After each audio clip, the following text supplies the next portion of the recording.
안녕하세요. 에스더입니다. 12월의 중순인 주일 오후입니다. 지난주 제가 좀 어려움을 겪었어요. 차량 문제 때문에. 그러니까 제 이 차량이 이게 미국 차예요. 새 차가 아니라서 여기저기 조금 제가 수리를 했어야 했는데, 그러니까 지난주 월요일 날에 저녁 때쯤 돼서 일을 마치고 집으로 돌아오는데 집에서 좀 멀리 있었어요. 제가 이렇게 차량이 갑자기 템퍼처 있잖아요. 그러니까 차의 기온, 말하자면 콜드하고 핫 있잖아요.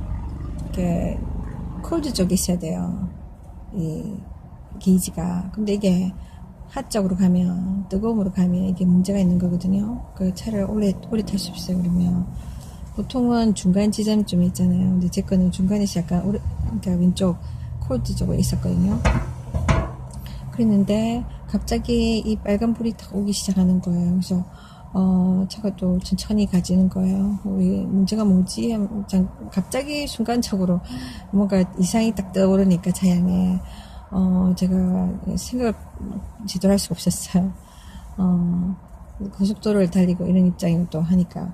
제가, 이렇게 차를 세워야 되겠다는 걸 직감하고, 차를 세우려고 하니까, 차를 세웠다가 식혀야 되겠다. 차가 열이 나는 것 같아요.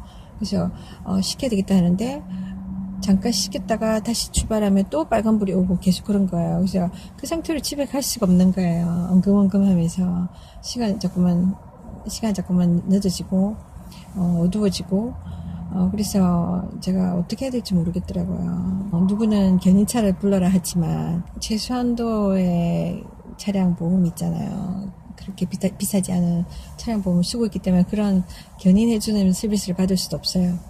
그리고 이렇게 차량이 이상이 생기면 이거를 정비소로 가져가야 되는데 그러면 큰 돈이 들지 않습니까? 그러니까 그 사람들이 몇 시간을 봐야 된다 그러면 시간당으로 나가면 보니까 제가 이렇게 주변에 알아봤어요. 그러니까 1시간당 90불 그러니까 9만원 한 10만원 돈 돼가요. 근데 한 3시간 적어도 3시간을 봐야 된다. 그게 3시간이 4시간이 될 수 있는 겁니다. 그러면은 부르는 게 값이잖아요. 그러니까 굉장히 제가 재정적인 어려움을 겪었어요. 정신적으로 막 이렇게 다 어려움이 오기 시작하는 거예요. 왜냐면 실제적인 일이잖아요. 이게 차가 딱 이렇게 뭉쳐버리면 다닐 수가 없잖아요. 한국에서는 버스하고 지하철 이게 잘 돼 있잖아요. 그리고 땅이 그렇게 넓지 않기 때문에 종점에서 종점까지 1시간이면 갔다 오잖아요. 그 버스도 대부분 빨리 오고. 근데 여기 미국에서는 버스 사정이 참 힘들어요. 그러니까 보통은 2번 이상 갈아타야 되고 멀리 있을 경우에 한 30분 간격으로 오기 때문에 정말 땡볕에서 이렇게 특히 밤이면 더 좀 그렇잖아요. 위험하잖아요. 그리고 이렇게 보통 때 버스 안 타고 다니는 사람들은 노선이 어디서 시작되는지도 몰라요. 한국처럼 이렇게 보면은 이렇게 버스 정거장들이 눈에 띄게 있지 않습니까? 그런데 미국엔 땅이 넓기 때문에 버스 잘 타고 다니는 사람이 아닌 이상은 노선을 잘 몰라요. 복잡해요.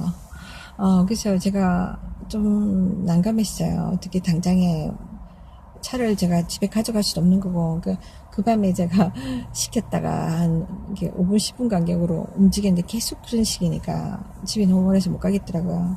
그래서 차를 그곳에 둬야 하는데, 아무 데나 둘 수도 없고, 제가 어정쩡한 상황이 있었어요. 그래도 제가 끌고 한번 가보려 했는데, 그게 되지 않아서, 나를 어두워지고, 제가 어느 순간에 더 이상 못 가겠다 할 때, 도로변을 딱 세웠는데 도로 있잖아요. 딱 붙여가지고 그러니까 소방도로가 아닌 이상은 저기 딱 세웠어요. 그런데 거기서 제가 어떻게 할 수가 없는 거예요. 전화로 아는 사람 몇 명한테 전화해서 좀 도와주시냐, 픽업 해주시냐, 그러니까 다들 바쁘다, 그러고 연락 안 받고 막 그런 거예요. 정말 난감했습니다. 그때 제가 그냥 한순간 제가 그냥 길바닥에서 그 도로변에 차를 막 쌩쌩 달리는데, 또 제가 있던 곳이 또 좀 외진 곳이었어요. 그러니까 거기서 어떻게 할지 몰라서 제가 망연자실한데, 기도를 계속하죠. 하나님 도와달라고. 어떻게 해야 됩니까? 지혜를 주세요. 뭘 어떻게 해야 될지 모르겠으니까. 그랬을 때, 좀 있으니까 저한테 불빛이 팍 비치는 거예요. 옆에 이게 뭐냐, 운전석에. 그냥 보니까 경찰이 왔어요. 미국 경찰이 와가지고 제가 뭐 하나 싶어서 도로변에 차를 세우고 있으니까, 물론 인도 쪽에 붙여서 쳤지만, 그러니까 거기가 굉장히 좁은 도로였던 것 같아요. 어두워서 잘 안 보였는데, 그게 옆에 세워서는 안 되는 곳에 제가 세웠던 거였더라고요. 그래가지고 불빛을 비치면서 뭐 하냐고 그러다가, 제가 지금 이렇게 불이 와가지고 차가 지금 열을 받아서 못 간다. 그래서 지금 발목이 잡혀서 이렇게 하고 있다. 더 이상 차가 안 간다. 그러니까 경찰이 알겠다고. 근데 여기서 세우면 안 된다고. 다른 데 주차하는 공간에 가서 세우라는 거예요. 그래서 제 상태가 어쩌냐면은, 그 코드에서 핫에 보면 빨간 줄이 딱 나오거든요. 그러니까 그 빨간 줄 근처에 가면 안 돼요. 빨간 줄이 저는 한 개만 있다고 생각했었거든요. 큰 빨간 줄. 근데 이번에 제가 알았어요. 빨간 줄이 두 개라는 거. 큰 거 하나 옆에 아주 작은 거 하나가 또 있어요. 근데 그거를 넘으면 안 된다고 그랬거든요. 근데 제 거는 벌써 이 빨간 줄을 넘은 거예요. 제 큰 거 빨간 줄. 그러니까 갑자기 차가 폭발할 수도 있잖아요. 그 제가 어떻게 할 수 없는데, 제가 못한다고, 지금 차가 지금 너무 안 좋다고 지금 계속 몇 번이나 내가 시도했고 안 된다고. 그러니까 이 경찰이 그렇다고 여기 세울 수는 없다는 거예요. 그러면서 조금만 더 가라 그런 거예요. 그래서 저는 어떻게 할 수 없잖아요. 공권력이 나한테 하라니까 어쩔 수 없이 그 상태로 불이 완전 빨간불을 넘어선 거예요. 이제는 이렇게 한도를 넘은 거예요. 그 상태에서 정말 엉금엉금 해가지고 그 근처에 보니까 그 클럽이 하나 있더라고요. 술 파는데 그 클럽 거기에 공간이 있어요. 그 공간에 일단은 겨우 주차를 했어요. 가기 전에도 불이 따와가지고 제가 중간에 멈췄더니 경찰이 계속 나한테 미는 거예요. 더 가라.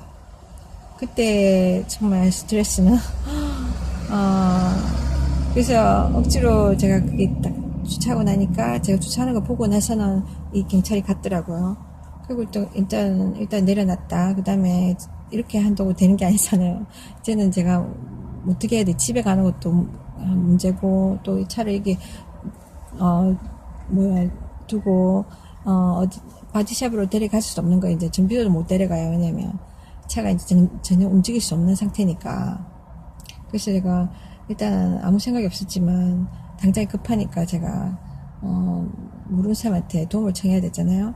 그래서 제가 그 클럽에 들어가서, 제가 껌껌하지 않은 클럽은 들어가서 몇몇 사람들이 그 카운터에 앉아 있더라고요. 술을 마시면서. 그래서 제가 누가 좀 도와줄 수 없냐고, 내 차가 이렇게 됐다 그랬더니 건장한 남자 두 명이 탁 일어서서, 멕시코 사람들이에요. 나오더라고요. 그래서 저는 그 사람들 사정을 모르잖아요. 그 사람들 정말 믿을 만한 사람들인지 도둑놈들인지 모르잖아요. 게다가 술집에서 만났잖아요. 제가 어떻게 할 수 없는 거예요. 주변에 거기 외곽지대고, 딱히 제가 이렇게 도움을 청할 만한 사람들이 없는 거예요.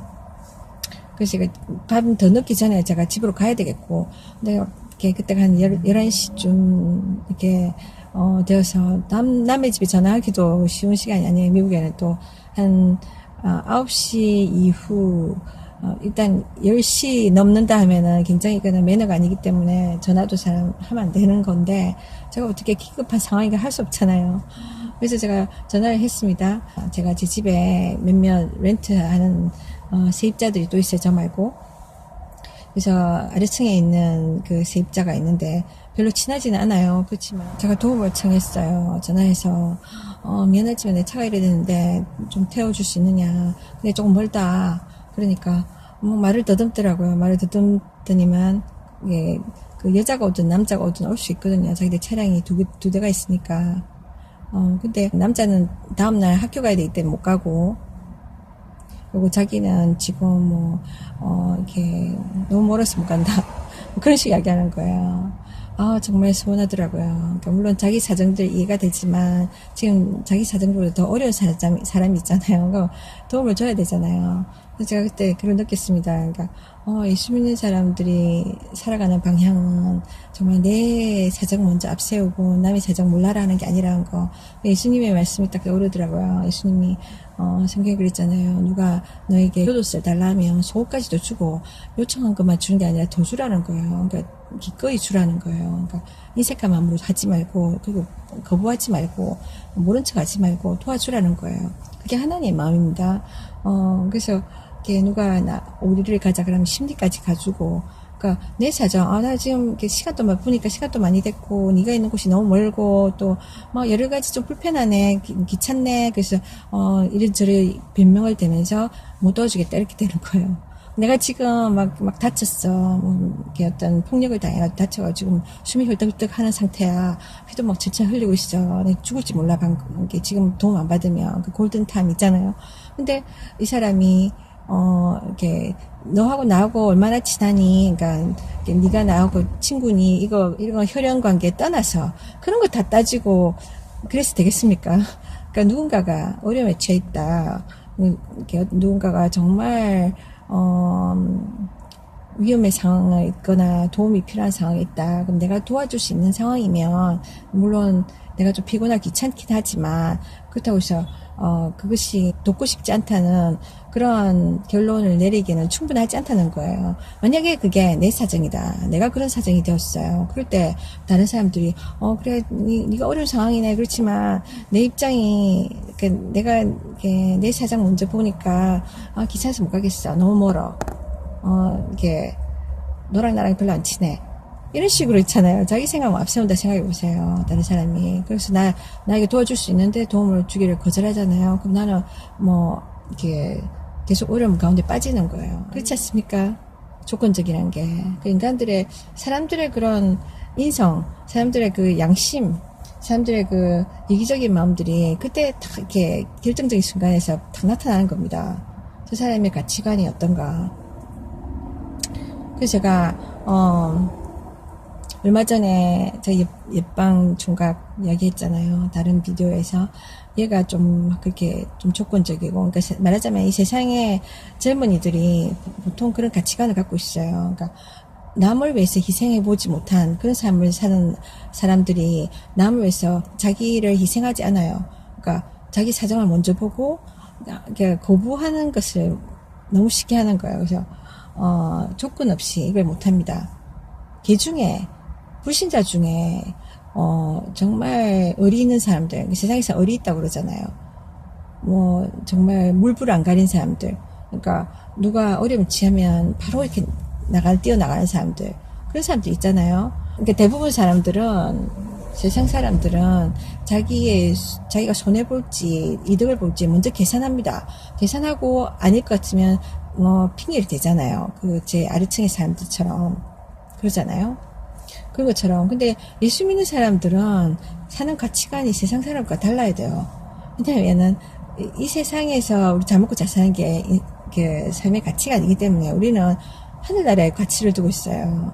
그러니까 언젠가 하나님 나라에 가서 우리는 하나님으로부터 상을 받아요. 이 세상에서 우리가 선한 일을 했던 거, 이것도 하나님께로부터 받는 거거든요. 이 땅에서 우리가 받는 게 아니라 상대편이 내가 도와줬을 때 그 사람이 나한테 갚아주고, 이게 아니라, 그러니까 서로 주고받고 하는 상호 관계 있잖아요. 그것도 조건적인 관계예요.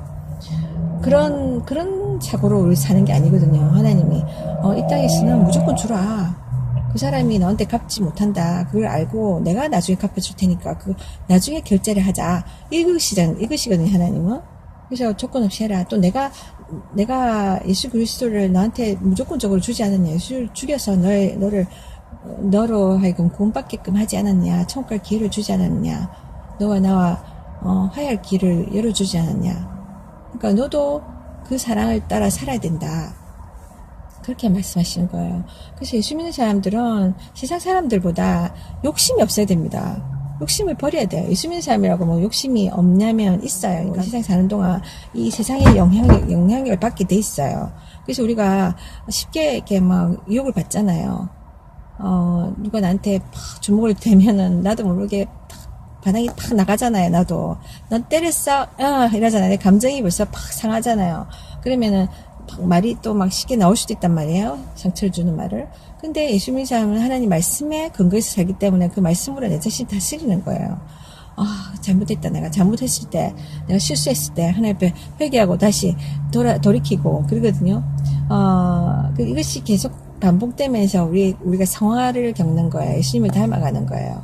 그래서 천국 갈 때 우리가 정말 죄 없이 깨끗한 마음으로 갈 수가 있는데, 근데 이 세상에 있는 동안에 우리가 때로는 넘어지고 합니다. 근데 예수 믿는 사람들 중에는, 중에는 예수님을 인격적으로 만나지 않아갖고 하나님에 대해서 알고 싶어 하지 않고 그냥 교회 생활 하는 사람들, 그냥 교회도 이게 말하자면 인간관계로 생각하는 거예요.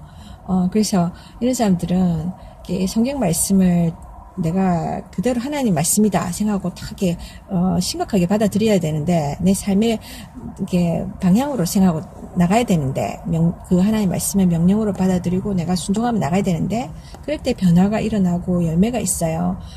그럴 때 그리스도의 성품이 내 안에 막 생기거든요.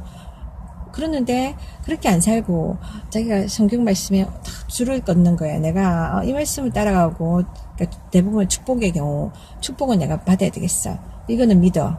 근데 다른 부분들, 내가 희생해야 되는 부분들, 뭐 고난에 대해서 하나님 이야기하시잖아요. 예를 들면 또 전도하는 부분, 이런 거 싫어해. 그렇게 하는 사람들은 아직 자기 생각으로 살아가기 때문에 여전히 인간적인 생각, 욕심 계속 가지고 있는 게 괜찮다고 생각하는 거예요.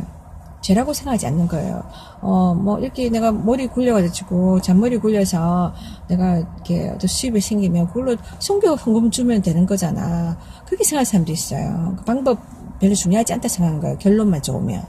그렇지 않습니다. 교회 안에 있으면서도 계속 내 생각, 죄된 생각, 이게 세상적인 방법, 인간적인 방법을 따라가잖아요. 그럼 나는 여전히 하나님 앞에서 죄를 지으면서 내 자신을 합리화하는 거예요. 하나님께서 그걸 성경 말씀을 통해서 막 찌르십니다. 우리한테 찌르세요. 찔림을 받아야 돼요. 우리는. 그리고 회개해야 돼요. 근데 그래서 예수 믿는 사람들은 욕심을 가지고 살 수는 없어요. 욕심 가지고 살면 계속 신앙적으로 제자리 걸음이거나 후퇴합니다. 그 안에 기쁨이 없어요. 그러니까 무늬만 예수 믿는 사람인 거예요. 그렇게 해서 하나님이 그 사람을 나중에 인정하겠습니까? 나중에 딱 심판대 갈 텐데, 나중에 하나님께서 천국 문에서 나 너무 모른다 그러면 어떻게 합니까? 그럼 그때가 신앙 생활한 거 다 아무 소용 없는 겁니다. 근데 그래서 예수 믿는 사람들은 말하자면 쉽게 말하자면 세상에서 바보같이 살아야 되는 거예요. 누가 오른밤 때리면 왼밤 또 대주고 그 바보 아닙니까?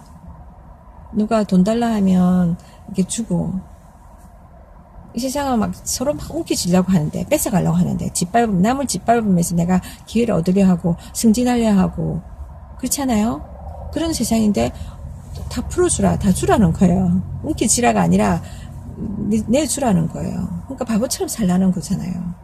예수님도 그렇게 살았고, 그렇죠? 이걸 이해 못하면 교회 다니는 사람들 평생 안 변화되는 사람도 있어요. 교회 다니면서 내가 축복은 받을래. 그러면서 자기가 해야 될 부분 안 해. 세상적으로 막 시장생활 하는 거예요. 그러면 그건 말짱꽝입니다. 그러면 예수 믿는 사람, 이런 사람들을 봤을 때 불신자들을 정말 전도되냐면 안 됩니다. 지금 교회 다닌다는 게 저 모양이야? 교회 다닌다는 게 숭 더 거짓말장이고 도둑놈이네? 딱 그렇게 이야기한단 말이에요. 그렇지 않습니까? 교회 다닌다는 게 우리하고 똑같이 술 마시고, 이게 잔머리 굴리고, 뭐 하나님이 봉인 줄 아는 거예요. 그러면서 내 기도하면서 축복받으려 하고. 여러분, 성경 잘 읽어보면 그게 그렇게 안 되는 겁니다. 그러니까 그건 망고 자기 착각이에요. 그런 사람들 대부분 물어보십시오. 하나님 살아있냐고. 당신한테 하나님 어떤 존재냐고 물어보세요. 정말로 그 사람들이 하나님과 인격적인 관계를 맺고 있냐면 아니라는 거예요. 어쨌거나 그래서 예수 믿는 사람들은 나와 무슨 혈연관계, 나와 인간관계를 떠나서 나와 아무 상관이 없는 사람이라도 길에서 만나는 사람이라도 어떤 사람이 어려움을 당했잖아요. 그러면 내가 손해를 보더라도 그 사람을 도와야 됩니다. 왜냐하면 하나님께서 그렇게 말씀하셨기 때문에 하나님이 다른 사람을 도와주라고 그러실 거예요. 내가 다른 사람을 도와줬다 그러면 하나님께서 나에게 꾸인 것이 되는 거예요. 나한테 빚진 게 되는 거예요. 그렇게 말씀하십니다. 하나님께서 갚아주신다고 하세요. 하나님이 얼마나 부자입니까? 이 세상 만물을 만드셨잖아요. 하나님 부자입니다. 하나님이 갚아주시면 얼마나 그 축복이 크겠습니까? 그러니까 내가 어떤 사람을 도와주는데 그 사람이 나한테 또 갚았다. 사람이 갚아주는 것보다 하나님 갚아주시는 게 훨씬 낫습니다.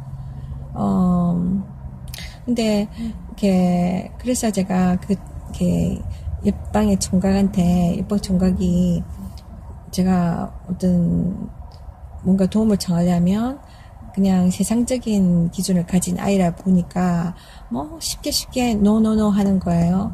뭐 줄라 해도 no thank you 뭐 이렇게 그랬었어요. 근데 걔가 도움이 필요했을 때 저도 사실 재정적으로 어렵지만 걔가 자기를 태워달라고 차가 고장나 있어 그때 태워줘야 했을 때에 저 그때 하나님 말씀이 저에게 남아 있었어요. 그죠?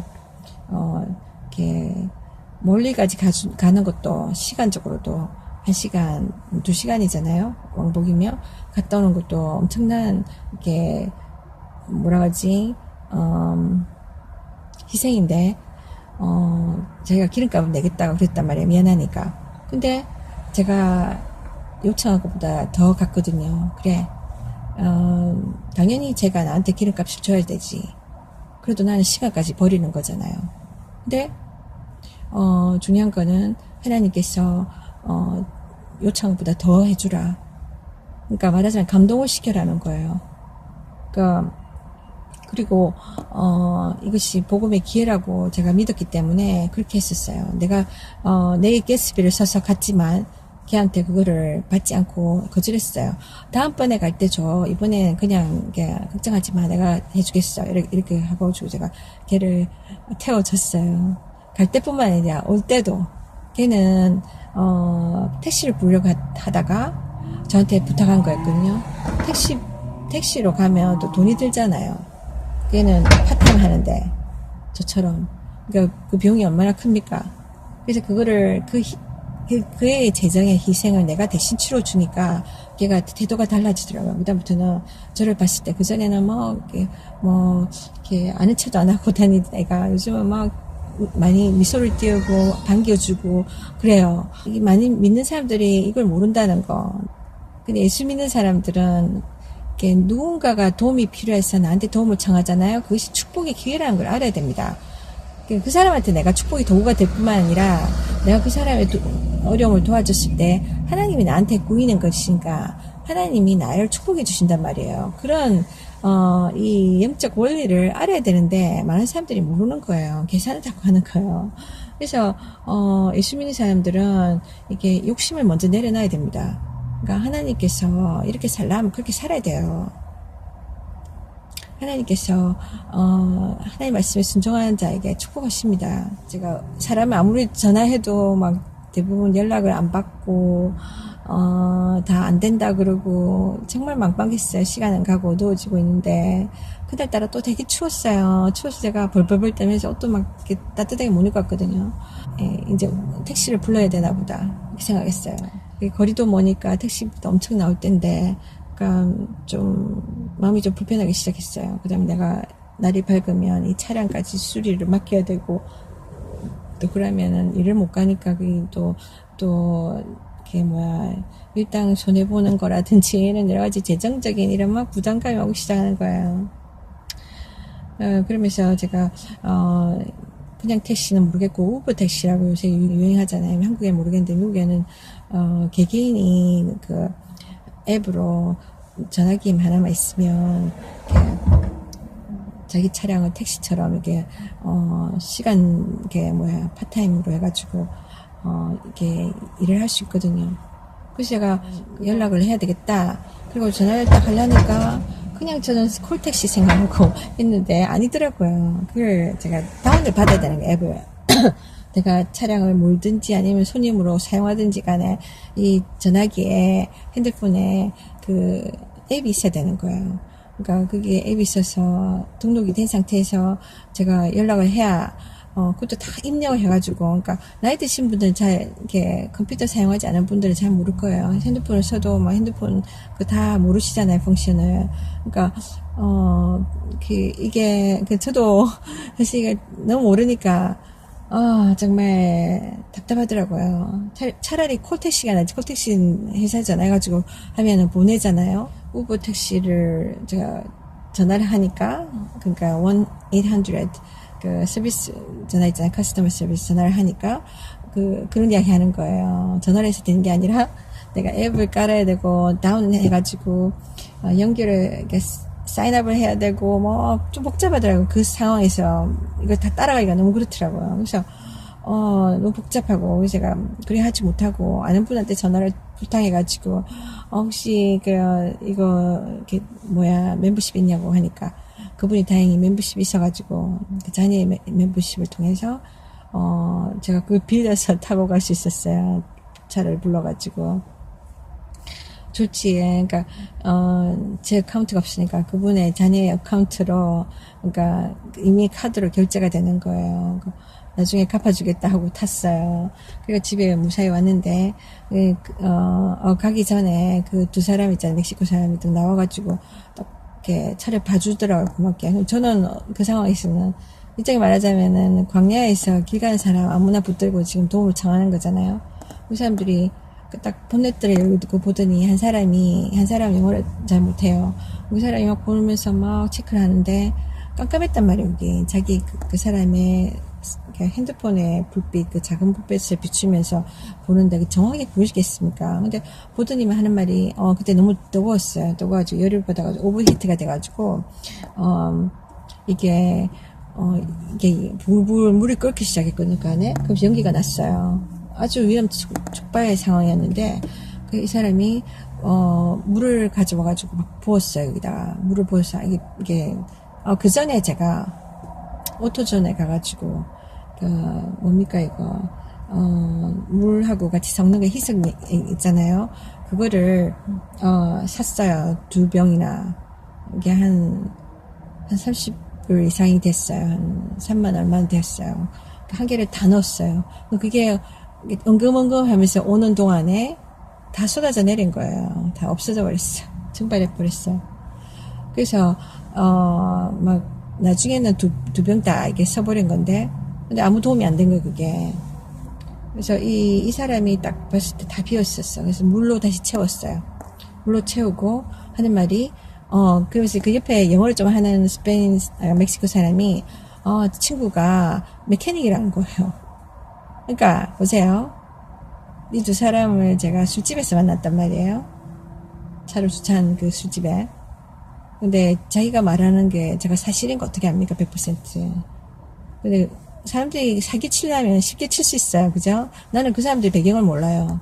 그 지금 당장에 나는 이 차를 어디 가져갈 수도 있는 것도 아니고, 누가 와서, 어느 누구나 와서 이렇게 차에 대해서 알면 맡길 수밖에 없는 입장이에요, 제가. 그 친구가 메케닉이라 그러니까, 엔지니어, 이렇게 차를 고친 수리의 공이라고 이야기하니까 저는 그 말을 반신반의하면서 들었어요. 진짠가? 그런 게 하는 말이 제가 그랬어요. 그럼 당신들 여기서 뭐 하는 거예요? 물어봤어요. 그러니까 자기들 여기서 시큐리티 가드라는 거예요. 그 클럽에 그러니까 경비원이라는 거예요. 그럼 경비원이 그 시간에 왜 이렇게 사복 입고 있냐는 거지. 보통은 그 유니폼 입고 있잖아요. 그래서 유니폼도 안 입고 있고, 게다가 거기 제가 딱 갔을 때는 분명히 바텐더 그 카운터에 앉아 있었거든요. 앉아서 술을 마시고 이야기하고 있었거든요. 그래서 일하고 있는 게 아니라, 경비병들은 보통 서 있어요. 바깥에, 건물 바깥에 있거나, 건물 안에 있거나, 문 앞에 있거나, 이렇게 서서, 이렇게 사람들을 이렇게 지켜보고 관찰하고 이러하지, 거기 앉아서 손님처럼 그렇게 있지 않거든요. 그래서 제가 의심이 가면서도 뭐 어떻게 할 수가 없는 거예요. 다른 사람들도 없고, 누가 부탁할 사람도 없고, 그래서 일단은 그 친구가 자기가 메케닉이고, 이렇게, 자기 친구가 메케닉이고, 그러면서 차를 보더니만 하는 말이, 이거 레디에이트다, 그런 거예요. 레디에이트, 그게 물이 샌다, 그러는 거예요. 그래서 이거를, 바꿔야 된다. 근데 그게, 이걸 자기가 바꿔줄 수 있는데, 제가 그러면, 얼마 정도 하겠느냐. 그러니까 제가 오르존이라는 가게에 보니까 한 200불 넘는다. 20만원 정도 넘는다. 부속이. 근데 자기가 아주 싸게 살 수 있는 방법을 안다. 그러니까, 그러면 제가 당연히, 당신이 그거 한번 알아봐 줄래요? 그럼, 그럴 거 아닙니까? 그래서 제가, 자기가 알아주겠다. 이랬단 말이에요. 당신이 이거 레이버 얼마를 원하냐. 제가 하니까, 60불인가 70불을 요구하더라고요. 그래서 제가, 나한테 너무 많다. 내가 지금 그래 형편이 못 된다. 그래서 제가 좀 깎아줄 수 있느냐. 그랬더니 한 50불 되냐고. 그중에 제가 그렇게 했어요. 시세를 잘 모르는 상태에서 제가 그래도 좀 깎아야 되니까 1불이라도. 그러니까 괜찮다고 그래 주겠다고 한 거예요. 한 몇 시간 걸리냐. 한 3시간 걸린다. 그래서 그 자리에서 해야 된다. 그러니까 차를 여기 두고 가야 되는데, 그러니까 거기 또 보니까 그 차 밤새 문 세워두게 돼 있었어요. 그 차를 세우면 견인이 되면 한 500불 나간다는 거예요. 500불 월급을 내는 거예요. 저한테는 아주 지금 너무나 이러지도 저러지 못한 상황이에요. 근데 자기들이 거기 차를 세워두라고 괜찮다고 자기들이 봐주겠다 그런 거예요. 그럼 자기들이 경비니까 그래서 봐준다 이 말이잖아요. 그러면 이게 신빙성이 있어요. 당신이 책임질 수 있느냐. 그래. 그 다음날 아침에 일찍 자기가 고쳐주겠다. 그렇게 했으니까 자기가 돈을 벌어야 되잖아요. 저한테 그 차를 맡겨주면 그 차를 지켜주면. 그래서 자기들 경비라는 말은 제가 믿을 수가 없는데, 그러니까 일단은 자기들이 그렇게 해주겠다니까 좋다고 그 차를 맡기고 제가 자리에 떴어요. 그리고 아침에 좀 제가 좀 그런 거예요. 왜냐면 이 사람이 정말 싸게 노동비로 해주겠다 했지만 다른 그 주변에 정비소를 가면은 시간당 90불 그렇게 나왔잖아요. 엄청난 그게 뭐 3시간이라 예를 들면은 정비소 가면은 믿을 수도 있지만 내가 어디에 차를 맡겠다 차가 잘못되면 다시 돌아가서 다시 봐달라 할 수도 있잖아요. 그리고 일단 이 사람들이 일하는 게 뭔가 백그라운드를 제가 아니까 좀 더 믿음을 줄 수 있지만 이 사람은 길에서 만난 사람이란 말이에요. 그러니까 이 사람이 친구가 말하는 그 기술자를 한다 할지라도 내가 얼마나 이 사람이 잘하는지 알 수 없는 거잖아요. 그래서 제가 막 마음이 찝찝했어요. 정말 갈등이 됐었거든요. 모르는 사람한테 맡긴다는 게. 이 사람이 하다가 중간에 안 되네 이럴 뻔이면은 뻥치는 거고 난 돈은 돈대로 날리는 거고 그런 거잖아요. 제가 계속 기도했습니다. 어떻게 해야 될지 몰라서. 근데 하나님이 그 다음날 아침에 감사하게도 제 집에 지금 주인 아줌마의 고등학교 동창생인 친구 커플이 제 집에 와 있거든요. 며칠 전에 장기적으로 지금 살고 있는데 그 남자분이 정말 삭삭해요. 베트남 사람들인데. 근데 이분이 은퇴를 한 거예요. 근데 뭔가 잘 고쳐요. 근데 그 사람이 하는 말이 자기 차 볼 줄 안다는 거예요. 그래서 차 한번 봐주겠다는 거예요. 그래서 제가 좀 태워줄 수 있냐고. 내가 그 차 있는 데까지 가야 되는데 부속을 가지고 가야 된다. 그러니까 부속을 그 사람이 그 전날 밤에 멕시코 사람들한테 레디에이터가 문제가 있다 했잖아요. 레디에이터가 있는 제 차량에 맞는 그 브랜드의 레디에이터 파는 그 가게를 만나서 거기서 사가지고 그쪽에 가서 거기서 고쳐야 되는 거예요. 그래서 이게 좀 상황이 좀 어려운 거예요. 저 좀 태워줄래요? 근데 제가 가는 곳이 한 곳이 아니라 두 군데잖아요. 그리고 근데 또 거리가 멀고.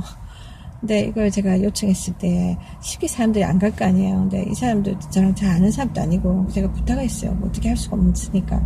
그러니까 이게 혹시 좀 태워줄 수 있느냐고. 근데 다행히 이 할아버지가 도와주겠다 그런 거예요. 감사하게 도와주겠다 해놓고 그뿐만 아니라 저를 대신해서 그 가게 있잖아요. 그 부속이 있는 가게를 알아봐 준 거예요. 근데 좀 어려움이 있었습니다. 중간에. 그러니까 온라인 상으로는 그 부속이 있는 데가 있어요. 그 지점에 어떤 가게에. 근데 전화를 하니까 또 뭐 여러 가지 문제가 있는 거예요. 그거 뭐 어떤 종류냐, 뭐 그게 없다, 뭐 이러지 않는 거예요. 그래서 제가 좀 갈등을 느꼈는데, 그게 감사한 거는 사실상 레디에이터가 문제가 아니었어요. 제가 만약에 사서 또 그 사람의 레이블을 썼다면 제가 그 돈 다 날리고 쓸데없는데 아무 이상이 없는 걸 제가 다른 걸로 바꾸고 또 문제가 계속 있을 거 아니에요. 그러니까 원인을 제거를 못했으니까 그게 또 돈이 더블로 드는 거예요. 제가 그걸 계속 기도했단 말이에요. 그러니까 하나님, 이거 정말 이게 정확한 사람한테 바로 이 원인을 고쳐달라고, 그러니까 큰 비용 안 들고 이렇게 하게 해달라고 기도했었는데, 처음 만난 사람이 엉뚱한 걸 저한테 이야기했잖아요. 원인이 그거다. 근데 이 할아버지가 전혀 예기치 않았던 쪽에서 도움을 주셨는데, 하나님이 이 할아버지가 내가 한번 체크해 보겠다 그런 거예요. 그래서 일단은 우리가 이렇게 그 부속을 사서 가야 되는지 모르겠더라고요. 근데 할아버지가 그냥 가자, 먼저. 그냥 갔다가 부속을 사러 또 와야 되잖아요. 근데 어쨌든 이 모든 걸 떠나서, 그래서 할아버지가 저를 데리고 차인대를 갔어요. 열어보니까, 저는 만약에 이 남자가 멕시코 사람이 나타났다 그러면 중간에서 조금 뭐랄까 어색한 상황이 되는 거예요. 그죠? 내가 저 사람 쓰기로 해놓고는, 물론 제가 전화를 해서 이거를 갖다가 컨펌 하기로 했지만, 제가 일단은 부속 문제 때문에 이렇게 시간이 걸렸어요. 그래서 이 할아버지가 보더니만 이거 레디에이터가 아니다, 문제는 그게 아니고 워터 펌프다 그러시는 거예요. 이 사람이 나름대로 막 체크하니까 이 사람 말이 일리가 있어요. 워터 펌프를 대신 갈기로 하고 집으로 일단은 차를 가지고 왔습니다. 근데 그 차가 여전히 안 좋은 상태였잖아요. 그래서 차가 또 빨간불이 와가지고 또 가다가 쓰다가, 근데 오면서 제가 어찌나 너무나 힘들었던지 이렇게 오면서 눈물이 막 나더라고요. 근데 이 할아버지가 기대 나이 들어 보이는데 60대예요. 그냥 60대 노부부인데 와이프 되시는 분은 영어를 전혀 못하고 베트남말만 해요. 이렇게 이분 사건을 통해서 이분들과 좀 친해졌어요, 제가. 그러니까 이분들이 뒤에서 저를 따라와 주는 거예요. 제가 바로 가는지 따라오면서 이렇게 코치를 해주는 거예요. 가다가 정 안 되면 이렇게 빠져가지고 쉬겠다가 또 가고 그렇게 하자. 그래서 엉금엉금 그렇게 거북이 걸음으로 왔거든요. 근데 제가 불이 완전히 한도대를 넘어가면서 차 계속 뜨겁고, 그러니까 이렇게 워터펌프가 작동 안 하니까 팬도 작동하지 않고, 그러니까 이게 물도 잘 전체도 흘러서 돼야 되는데 물이 막혀버린 거예요. 그러니까 뜨거워지고 막 열이 나고 그러니까 차가 안 되는 거예요. 그 상태 그대로 놔두면 엔진에도 문제가 생길 수 있고. 그래서 계속 저는 가면서 진짜 얼마나 힘겨운지 모릅니다. 차는 뒤에서 빵빵거리지, 어떨 때는 이 차가 막 중간에 써버리지, 막 그런 상황이었어요. 이 사람들은 불교신자들이에요. 불신자들이 이 믿는 사람을 격려하는 거예요. 위로하고. 하나님은 그렇게 하시더라고요. 그러면서 제가 오면서 가면서 가다 보니까 무슨 한편의 영화를 찍는 것 같았습니다. 로드무비. 그래 가면서 이 차가 계속 자꾸 뜨거워지니까 5분도 차 안 가는 거야. 중간중간 서도 5분도 차 못 가는 거야, 이 차가. 그랬을 때 이 할아버지가 나한테 여기 물을 넣어야 되겠다. 물을 뿌려야 된다는 거야. 여기 본네트 열고 물을 전체 뿌려야 되는 거예요. 그래서 물을 좀 구해야 되겠다. 그러니까 좀 더 가다 보면 주택가가 있어요. 그 주택가에 있는 주택가에 가서 좀 도움을 청하자. 그래서 엉금엉금 기어서 주택가 어디 한 군데 가서 도움을 청했는데 감사하게 거기서 이렇게 도움을 줬어요. 물을. 근데 보니까 이게 큰 버켓으로 이렇게 물을 막 부어야 되는데 그게 없는 거예요. 그래서 그 집에 주방에 들어가가지고 커다란 솥 하나 구해가지고 여기다 물을 채워서 이렇게 부어가지고 이렇게 식히고 나니까 조금 더 가더라고요. 이렇게 엉금엉금 왔습니다. 그래서 제가, 거기서 이렇게 잠시 들렀던 그 사람들 집안에 들어가니까 분위기가 완전 크리스마스를 착 했는데, 보니까, 그 남자분이 무슬림이에요.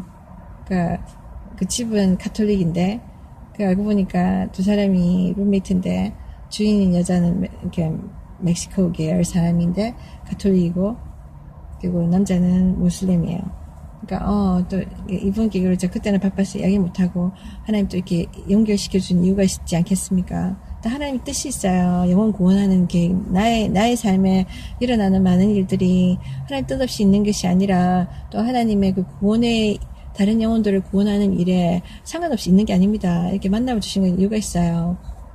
그래서 제가 오늘은 너무나 지금 차를 옮겨서 집에 가는 게 중요하기 때문에 왜냐면은 또 그 와중 중에 제가 그 할아버지가 자기가 그 베트남 신문 있잖아요. 정보지를 딱 그걸 보면서 거기서 몇몇 군데 전화를 한 거예요. 그러니까 프리랜서로 일하는 사람들, 정비 공장 이런 가게 없이, 그러니까 자기 기술이 있다. 그러면 그 기술 가지고 직접 집집마다 찾아가서 거기서 고쳐주고 수리비 받는 그런 사람들. 그 사람들은 비용이 조금 더 싸요. 그 정비소보다. 정비소는 차량이 막 기다리고 있으니까 이렇게 내 차만 봐주는 게 아니잖아요. 그러다 보면 시간이 넘을 수도 있고 그러면 시급이 올라갈 수도 있잖아요. 그러니까 굉장히 재정적으로 부담스러운 거예요. 근데 이런 사람들은 가면은 바로 그 자리에서 고치니까 시간도 좀 줄일 수 있고, 아무래도 자기가 그게 프리랜서라는 그런 약점이 있으니까 그렇게 비싸지 않다는 거예요. 그래서 제가 그 사람을 쓰라는 거예요. 근데 누군지 어떻게 알아요? 똑같잖아요. 이 사람도 모르는 사람이고 저도 모르는 사람이에요. 모르는 사람한테 이걸 맡긴다는 거예요. 그게 250불인가 되는 금액이었는데, 솔직히 싸대도 한 20불 차이, 그 정도 차이지. 그렇더라고요. 제가 조금 디스카운트를 받으려고 했는데, 이 베트남 사람은 정말, 이렇게, 전혀 1불도 안 깎아주려고 하더라고요. 일단은, 그 사람 말고, 그 전에 이 할아버지 저를 위해서 전화를 해가지고, 어떤 사람과 흥정이 되어서 하겠다는데 이 사람이, 오후 2시 전에까지만 이렇게 연락을 주라. 그러면 내가 하겠다. 안 그러면 그 이후에는 오늘 할 수 없고 다음날로 가야 된다. 그런 식으로 이야기하는 거예요. 나는 하루를 이미 지금, 그날 하루 제가 일을 어떻게 했냐면, 다른 사람의 도움을 받아서, 이렇게, 라이드를 타고 일을 갔단 말이에요. 그러니까 그걸 계속 할 수가 없잖아요. 그래서 제가, 오늘 해야 돼. 이거를 고쳐야 돼. 근데 제 차량을 저희 집에 있는 데로 데리고 가야지. 길거리에서 이게 차를 못 고치게 돼 있다는 거예요. 그러면 또 벌금을 물어요. 그래서, 저희 집 앞으로 가져가야 되는데, 그까지 가는데 제 차량이 엉금엉금 하니까 시간이 자꾸 가는 거예요. 정말 마음에 부담되고 시간적인 거 여러 가지로. 그러면서 제가, 정말 눈물이 막 나더라고요. 이렇게 힘든가. 하루의 무게를 제가 엄청 경험했는데, 그래서 일단은 그 와중에 하나님께서 이런 사람 저런 사람 만나게 해주셨잖아요. 그래서 그때 그 밤에 그 클럽에 있는 그 두 사람의 멕시코 사람들 저한테 거짓말하고 일종의 이렇게 잘못된 정보를 줘서 저에게 결과적으로 이렇게 제가 그 사람을 썼었으면은 최종적으로 엄청난 제가 피해를 볼 뻔했던 사람들이지만, 또 그 사람들도 도둑놈도 예수 믿고 천국 가야 될 그런 기회를 받아야 되거든요. 하나님이 그러니까 모든 사람들 기회를 주기 원하시니까. 그 사람들이 전화번호를 받았잖아요. 제가 받아서 그 다음날 내가 연락하겠다 이런 식으로 했는데 결국은 안 하게 되고, 그게 감사한 일이죠. 잘못하면 쓸데없이 제가 돈을 낭비할 뻔했으니까요. 근데 그 사람들도 제가 이렇게 전도해야 되고, 또 이렇게 물을 얻으러 갔다가 만난 이 무슬림 가톨릭 사람도 제가 다음에 내가 시간 날 때 들러야 되겠다 그런 생각이 들었어요. 다음에 한번 제가 들를게요 이러고 저는 헤어졌어요. 그렇게 하나님께서 사람들을 만나게 해주시더라고요. 그래서 그리고 이렇게 어쨌든 이 사람을 만났어요. 그 집까지 정말 엉금엉금 끼어서 가까스로 차를 대고, 그러니까 이 사람 불렀어요. 첫 번째 전화했던 사람이 이렇게 못하겠다는 거예요. 못하겠다. 무슨 이유로 못하겠다. 그래서 제가 솔직히 그렇게 기도했거든요. 하나님, 정말 이 신문으로 내가 나도 못친 사람들 모르고 얼마나 잘하는지, 또 큰 돈을 들여야 되는데 이렇게 정말 내가 너무 그 사람 배경을 모르고 일 맡기는 것이 참 부담스럽다.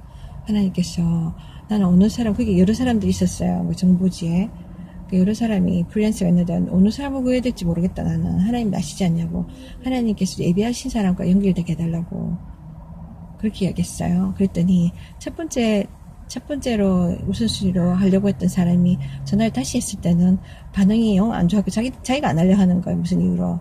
그래서 끊어졌어요. 아니구나. 두 번째에 제가 전화해서 이 사람은 왔어요. 제가 좀 깎아달라 하니까 이 사람이, 내가 사정을 이야기했죠. 내 사정이 지금 이렇다. 내가 뭐, 개인적인 거 말할 필요가 없지만, 사실 재정적으로 제가 막, 지금, 풍족한 상태가 아니기 때문에, 근데 큰 돈을 들여야 되는데 어떻게 해야 되냐. 그래서 네가 좀 도와줄 수 있느냐. 어느 정도 중간에서 우리가, 이렇게, 흥정을 해보자. 이런 건데, 이 사람이 마음을 먹고 온 거예요. 이런 이야기 있으니까 내가 손에 안 보리라. 이렇게 왔을 거예요. 발장을 탁 끼고 있다니. 안 된다고. 이러면서, 당신 그럼 돈 있을 때 불러요. 하면서 가는 거예요. 말이 돼요. 내가 지금 이제 조금 있으면 가야 되는데, 일하러 가야 되는데, 나는 당장 라이드를 구해야 돼요. 근데 지금, 그러니까, 이 사람이 한 3시간인가? 그거를 시간 맞춰주면 내가 갈 수도 있단 말이에요. 차를 가지고. 근데 그거에 대한, 보장이 없는 상태. 그래, 이 사람이 생각할 기회도 안 주고, 내가 20불을 깎아달라는데 그것도 안 한다면서 돈 있을 때 불러요. 이러면서 슉 가는 거예요. 그 내가 또 어떻게 할 수 없잖아요. 그래서 제가 불렀어요. 다시 불러서 참 이렇게 어찌 그러냐. 이러면서 일단은 맡겼어요. 일을. 내가 맡기고, 근데 보니까 이 사람은 3시간 안에 또 못한다는 거예요. 시간 더 걸린다. 자기 집 앞에까지 갖다 달라 하는 거예요. 또 엉금엉금 기어서 집에서 가까워서 다행히 집 앞에다 데려다 줬어요. 그래서 그날 밤 어쩔 수 없이 다른 사람 도움을 받아서 제가 일하러 갔고, 그리고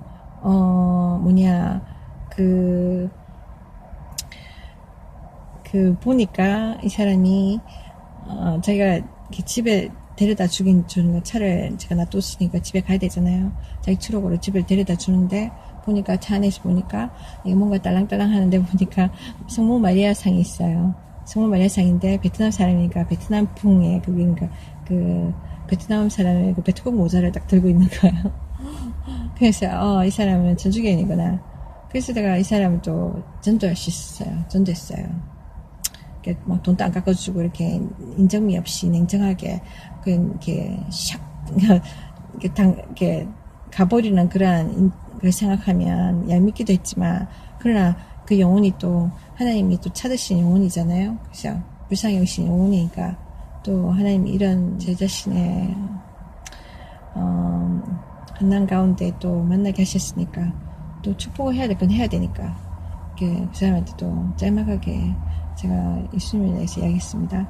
그리고 그렇게 하루하고 절반을, 약 이틀을 이 차량 문제로 제가 어려움을 겪었어요. 그렇지만 결과적으로는 잘 해결되었고, 그러니까 저한테는 큰 비용이 들었지만 예기치 않은, 그러나 이것이 더 큰 비용으로, 더 큰 손해로 이어질 수도 있었는데, 아시다시피 엉뚱한 사람한테 제가 잘못된 정보를 받아서, 그죠? 그 사람한테 내가 물어줘 해도 그 사람 물어줄 수 없는 상황이 있잖아요. 그냥 백일도 모르고 전화 안 받으면 땡이잖아요. 제가 그 사람에게 일을 맡겼을 때 그 사람이 일을 해놓고 여전히 나는 문제가 있고 엉뚱한 거를 이 사람이 이야기해줬기 때문에, 그러면 내가 전화를 다시 해서 너 잘못된 거야, 그 물어줘. 그럼 그 사람이 저한테 물어주겠습니까? 전화도 안 받고 막 그럴 거 아닙니까?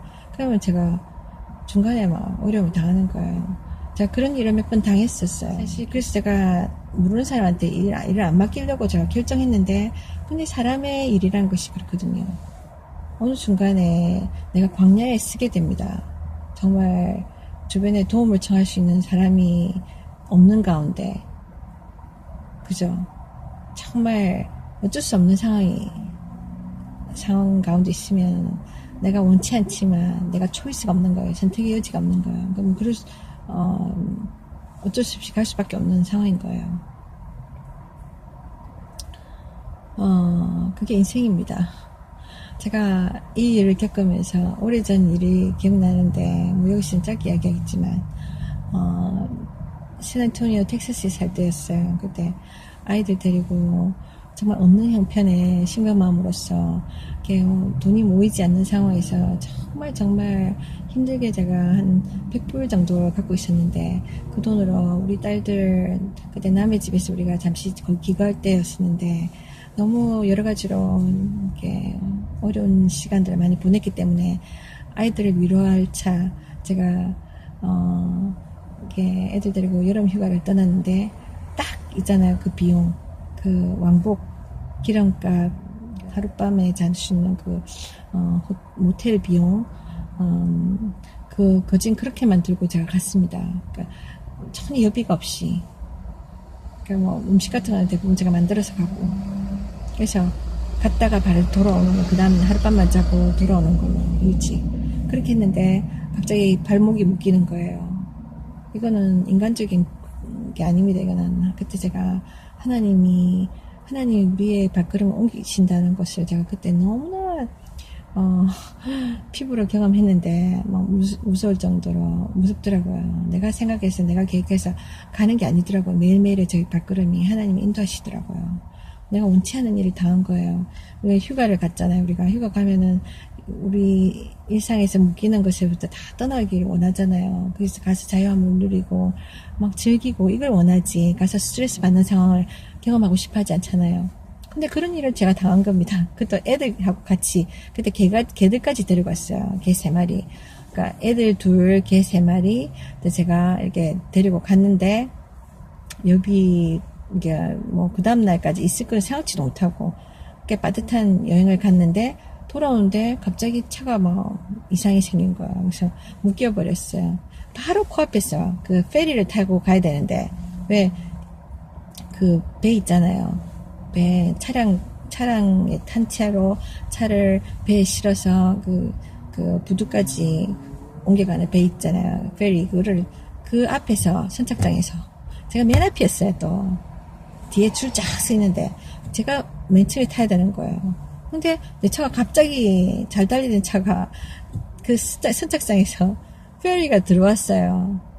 이제 내가 이게 그 스타트를 하고 배에 올라타야 되는 거예요. 근데 그 순간에 갑자기 이게 풀린 거예요. 이게 브레이크 안 잡히는 거예요. 사이드 브레이크.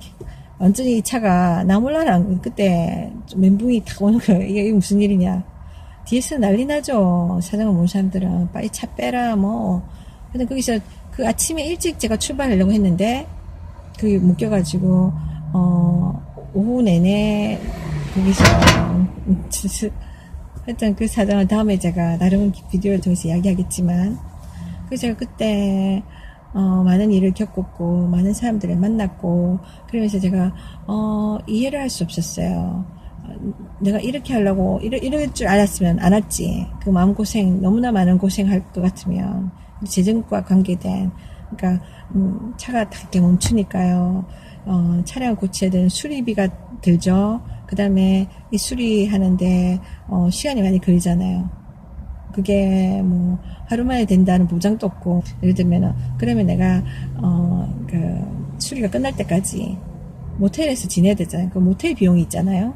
그럼 또 하루 왼종일 나는 다른 거 못하고 이 차 때문에 묶여있어, 그 섬에. 그러면은 하루 3끼를 먹어야 되잖아요. 3명의 식비,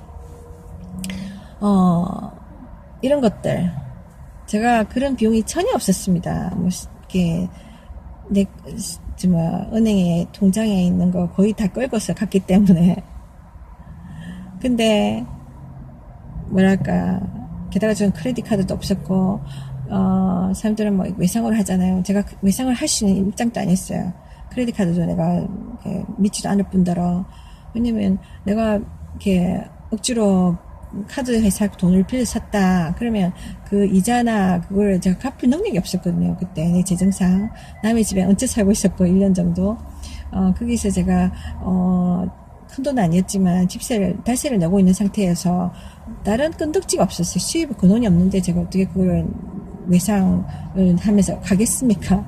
그래서 제가 크레딧 카드 돈도 없지 길이 없는 거예요. 근데 제가 좀 이해가 안 됐어요. 보통 사람들은 하나님 어딨어 그때 그런 상황에서 제가 계속 기도하고 막 매달리고 그랬는데 대부분 사람들은 하나님 없는가 보다 그렇게 생각했을 거예요. 근데 저는 너무 많은 기적들을 경험했었고 성령으로 하나님께서 저에게 내주하시면서 하나님 임재를 많이 경험케 해주셨기 때문에 하나님 계신 건 분명하다. 이런 사건이 그냥 우연이 아니다. 제가 알고 있었어요. 근데 이렇게까지 정말 뭐라고 할까 분명하게 그러니까 저의 삶을 주장하시는 거 어디에 있고 떠나고를 주장하시는 걸 제가 처음 경험했었기 때문에 뭐 정말 너무나 두려운 마음도 있고 막 답답하더라고요. 하나님이 왜 이렇게 문 안 열어주지 해결해 주지 않으시지 나한테 다른 길이 없는데 다른 것도 아니고 돈 문제 아닙니까? 그 과정 중에 제가 이렇게 만난 사람들이 보이기 시작한 거예요. 제 문제만이 아니라 차량 문제 꽂혀있던 내 눈이 그 주변의 사람들 이 차량 문제를 해서 많은 사람들이 왔다 갔다 했거든요. 사람들을 만나게 하신 거예요. 그래서 제가 이건 하나님이 나는 이해할 수 없지만 하나님의 뜻에서 견주어보면 영혼들 만나게 하신 거니까 제가 이 섬에 있지 않으면 또 이 사건이 없었으면 만나지 못할 사람들을 만나게 된 거잖아요. 복음 전하라는 걸 알게 됐어요. 그래서 제가 복음을 전하기 시작했어요. 제 개인적인 문제는 여전히 제 앞에 있고 막막하게 있고 저는 마음은 울적하죠. 그때 제가 차가 묶여서 어떻게 할 수 없을 때 그 선착장에서 그 땡볕에 저희 아이들 저거 아무 상관없는 제가 알지 못하는 남한테 맡게 했습니다. 평상시에는 있을 수 없는 일이에요. 제가 아무나한테 우리 아이들을 베이비시터 맡기지 않는데 그 순간에 어떻게 할 수 없는 거예요. 이 큰일이 탁 터지니까 제가 우리 아이들까지 붙들고 있을 수 없는 거예요. 그래서 그게 또 차도 많이 더워지고 있고 그리고 이렇게 아이들을 그늘에 데리고 가야 되잖아요. 개들이랑. 그래서 그게 선착장에 있는 어떤 직원들 사무실에 있는 직원들이 나와가지고 이게 몇몇은 제 아이들과 개들을 봐주었어요. 그럼 저는 어떻게 할 수 없잖아요. 맡겨야지. 그런 사정들.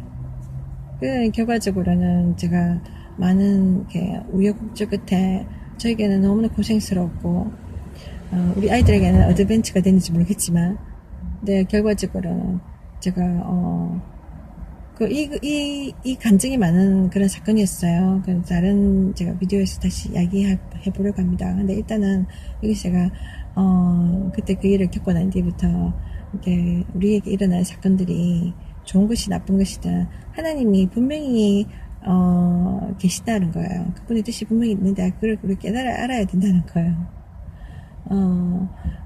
그래서 때로는 우리에게 어려운 길도 가게 하십니다. 하나님이 항상 나 위주로 하지 않으세요. 이 세상 사람들은 나 위주잖아요. 나 개인의 욕심의 위주, 이기심의 위주로 나가기 때문에 막 다른 사람들에게 축복의 도구가 될 수 있는 기회를 많이 놓칩니다. 그래서 예수 믿는 사람들은 언제든 내가 쓰임받는 그런 마음가짐이 있어야 됩니다. 하나님께서 나를 축복의 도구로 쓸 수 있도록 내 방식, 내 생각이 어떤 제한이 아니라 하나님 방법은 우리 인간의 생각과 많이 다르잖아요. 항상 열려 있어야 돼요. 그래서 때로는 내한테 희생이 따라, 내가 남을 도와주기 위해서는 내 희생이 따라, 그러면 사람들은 하나님 뜻이 아니라고 생각합니다. 그래서 가로막는 경우가 있어요. 나중에 하나님이 갚아주시면 얼마나 많이 갚아주시겠습니까? 그러한 이렇게 축복을 사람들이 바라볼 줄 알아야 되겠어요.